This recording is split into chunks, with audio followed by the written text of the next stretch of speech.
Giant book haul. So guys, as you can see, I did a lot of damage at the bookstore and I'm gonna go through all of my recent book pickups with you. So I actually have some non-fiction this time, so I'm gonna split this up between fiction and non-fiction. Let's start with fiction. I got this book, The Emperor of Gladness by Ocean Vuong. This is the only book I have started because I simply could not wait. I think I read until like chapter 4, like the first 50 pages. Ocean Vuong is one of my favorite authors and I have only read one book of his, On Earth We're Briefly Gorgeous, but his prose is so beautiful. He writes in a way that although it's a narrative story, it feels like poetry and I love that. I'm such a sucker for flowery words. I actually found this book from the Oprah book club. It showed up on my For You page and he had an interview with Oprah about it and I was sold. Next, I have Magnolia Parks from Jessa Hastings. I have not heard too much of this book other than the fact that it kind of resembles Gossip Girl, but in a narrative form. So I guess this is about the main character, Magnolia Parks, and her and this guy, BJ Ballantine. I kind of equate them to Blair Waldorf and Chuck Bass, and I think this is set in Britain. Yes, so it's about London socialites. It's just very gossipy, I heard, very fun, very easy to read, and as a chismosa, this seems like the perfect book for me. And then I also have this book. This is The Housemaid by Frida McFadden. As you can see, all my fiction books are kind of like different genres because I don't have one particular favorite genre, so I like to switch it up.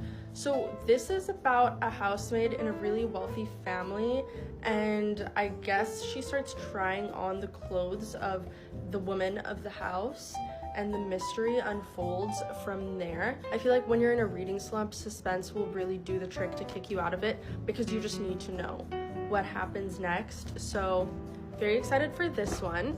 And then we're gonna move on to some non-fiction picks as well. First, I got this book. It just seemed so interesting to me.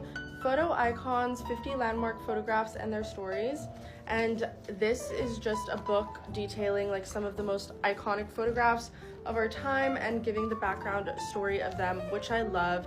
I love a little lore, okay? Like I don't want to just look at the photo. I need to know the whole background story and everything that came from it. So this sounds really, really interesting. Honestly, also picked it up because of this photo of like the sailor kissing this girl. I feel like I've seen this photo a lot and I need to know more. Also got this book. This is A Semblance by Dr. Emmanuel Probst. This is a book looking at brands from kind of a scientific perspective.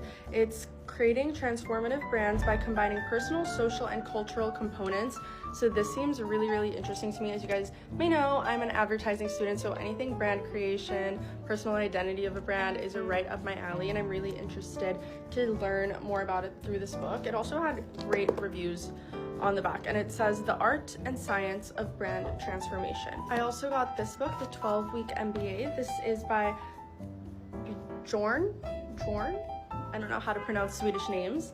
Bjorn Billhart and Nathan Kraklar. Curious to see what the 12-week concept is. I don't really like business books that much because I feel like sometimes they can be gimmicky, but I don't know. This one spoke to me for some reason. And finally, I have this book, Chanel No. 5, The Perfume of a Century. I absolutely love collecting perfumes, and I want to learn more about them from a scientific and historical standpoint.